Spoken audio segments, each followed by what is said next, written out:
Hello, Virgo. Welcome to Higher Source Tarot for your Law of Attraction, Money and Love Tarot and Oracle card readings. These readings are for all Virgo, Sun, Moon, Rising, and Venus.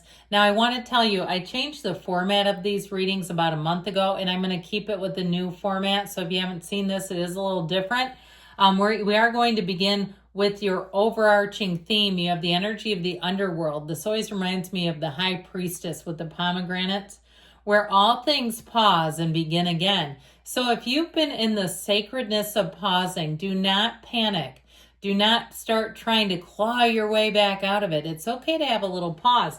It's oftentimes an indicator that something great is right around the corner. So we will begin here with a money reading first.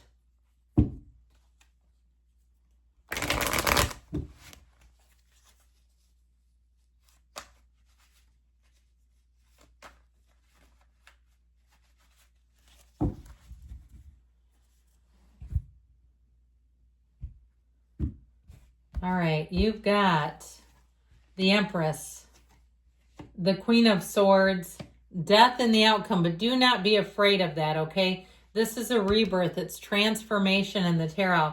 You have the Two of Wands, and I'll tell you what, this is an interesting combination. So on the bottom of the deck, we have the Tower and the Five of Pentacles. I feel like it's time to let go of something, and it's not a maybe. I mean, it's in the cards. You have three major arcana. The Tower is a huge awakening. It's going to help you see something. So even if it's something on the mundane level, like some kind of a repair where something isn't working right, and you finally say, you know what, it's probably not worth calling a repair person. By the time they get out here and just, analyze and tell me what's wrong, that's almost $200. So you may say, look, I'm going to get rid of it. I'm going to be done with it. It could be a car too. It could be a business where you say the business has sucked every time I've been there. I'm sick of it. I need to move on. I'd also say for somebody, it's time to end some kind of business relationship. There's something here that you've outgrown, and that's just life. That's the tarot, and that's why we love it, even when it scares us. So with this Five of Pentacles, I do feel like it might be a bit of a bittersweet ending for you. Perhaps it's your favorite coffee shop, or God forbid your gym. I don't know, but something where it feels like, dang it, I wasn't done with them yet. I feel like it reminds me of when Forever 21 closed by me, and this lady and I were both middle-aged women who were walking in, and she's together with the closing out of business signs, and she said, they're shutting on us after all we've been through? And it's like, yeah, they are. So I do get that kind of sense of like, I'm not sure I'm ready. So the Empress is the path to the heart. It really is a time of success, fruitfulness, even luxury. I also feel like somebody here might have a little reality check with money. If you were living in luxury, putting things on credit cards that you couldn't quite afford, I feel like somebody may have had an unexpected repair, and all of a sudden it's like, how did I get to be this much in debt? Where did that come from? I just feel like you're going to get back on track after a financial curveball. And so with the Empress energy, she's not exactly the most organized. She's kind of flighty. She lives in the moment. She lives for love. I mean, it's a wonderful energy, don't get me wrong. But where money matters are concerned, this is like the person who never looks at their bank account. They never have any idea of how much money is in there. It also could be somebody around you, whether it's your child, your significant other. You know, it reminds me, well, I won't get into too many other stories. I'll keep it moving. I was going to give you an example of this energy, but somebody who really does not check on that stuff, and then you go, oh my God, what have you been doing? Now, if you're some sort of a financial consultant, or maybe you're not, I feel like someone may actually go to you.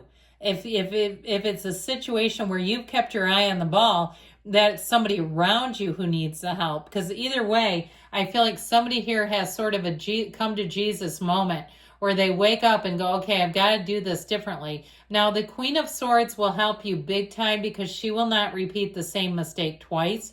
It's clarity, it's very clear communication, and it's definitely goals and moving forward in a very intentional way. There's no willy-nilly with this one. So I do feel like you're going to find that things will move forward. So death in the outcome is hugely transformational. He's walking over the wreckage of his past, all of his financial mistakes, all of the things he could have done. He could get off the horse and go sit down there with him, but that's not a solution. He's moving out of the mess. He's leaving the massacre behind. And so with this death card, you may start doing things differently. If you're thinking of retiring, you may say, I'm going to cut back on some things. I'm going to get rid of some services I hardly use. They were fun, but they seem a little decadent. I won't keep this anyway. I feel like you're going to really take the reins on your financial life. Now, for somebody too, you might have a departure. If it's somebody you work with, or like I said, it may be the ending of a relationship with a business. Even if it's the ending of some kind of financial, like if it's a business and they change their rates, I feel like you're not going to love that, but it is what it is. So your advice is you are here to move forward. This is telling you to take action. So don't get scared and just hide. Okay, this is not the time to go and hide. The Two of Wands says you're here to expand. If it's a job, look in new areas. If it's a move, look at new areas. Okay, I keep hearing that because he casts a pretty broad net here with this Two of Wands. So let's take one more oracle here for money. This has been fascinating. And you have here, there's choices. The Two of Wands, you've got the Lovers. There are two paths ahead. Be true to yourself. So I got that too with the Death card, kind of a stutter step, like not wanting to leave something behind. You have it here too, almost like a fear, but it's like it's better for you to move in a new direction is what I feel like they're saying about this reading in general. So let's see what the love cards can tell us. Love call.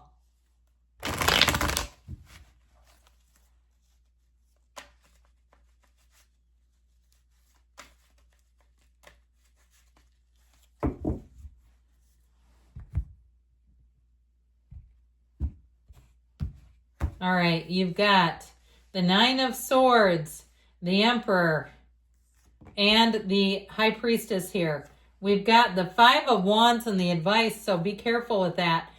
You've got here on the bottom of the deck, the Chariot with the Eight of Cups. Well, I actually feel like you may have a secret admirer. I feel like it's time to get yourself out there. It's also time to leave behind anything that's holding you back, even if it's some kind of a habit, and you'd be absolutely embarrassed and horrified if a stranger knew you were doing that. You know, if it was something, I don't know, I don't want to get into anybody's weird habits. Let's just leave it up to our imaginations.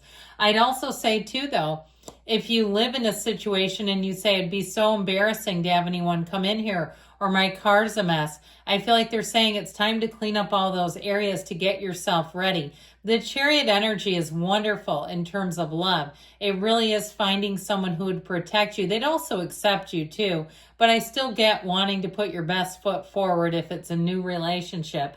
Now, if it's a relationship that you're in, the two of you may decide to separate from something that seems to hold the relationship back, whether it's financial stuff, and you're saying we can't do the things that we want to do. We both have brand new cars. We're paying like, you know, over $1,000 a month in car payments and parking and all this other stuff. I feel like there may be a decision here to walk away from something. I hate to say this, but I'm going to.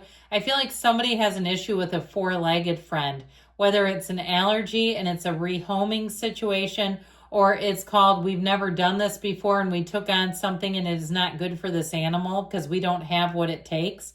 I get that. I've never done it myself, but I've seen people get very in over their heads. I had a cousin that would let their dog run out into a 55-mile-an-hour road. I should have said dogs, because you know what happens. It was crazy. It was like, you people should not have dogs. It was awful to watch, but no offense to you. I'm not accusing you of allowing that in a relationship, but they did it. I witnessed it. So with this Nine of Swords energy in the past, I feel like something really weighed on you. I also feel like if you have an ex, I feel like they may try to come back around. I don't like it though. I feel like they may stir up the pot for you. I don't feel like it's necessary or helpful for you at all. This is about seeing things for what they are. I wouldn't have minded the Tower here, honestly. I know it's nobody's favorite card usually, but I feel like it really is about letting go of something that is no longer for you. So with this Emperor energy, this is solid, okay? Now, he is a partner, okay? He's the father of the tarot. And I know I had to look at him for a minute. I know he can be kind of stony and steely and not the warmest creature. But I do feel like there's a turning point. I feel like this represents more of a decision in your love life. Okay, using reason, wanting stability, using even self-control, not going off on somebody, especially if it's an ex. You don't want that new one and you're on the phone with the ex just hollering and yelling and looking like a psycho. Don't let them rage bait you. That's what I heard. So the outcome, we've got the High Priestess, the Pope of Joan. Stay true to yourself. She's flexible. She's is an energy of very deep spirituality. So I do feel like this has a lot to do with being in flow, not allowing yourself to get overly emotional about something. And that Five of Wands, I get this. This is the advice. I feel like they're saying not to be involved in chaos, drama. It's just not good for you. It's not good for your energy. And it certainly doesn't do much to build up a healthy, healing heart. Here we go. Healing heart. How about that? Healing heartbreak, toxicity or addiction, abusive relationship. So it's time to heal that old bad stuff, the old stuff that traumatized us, or you in this case, and move forward. I love you, Virgo, and I'll be back again soon.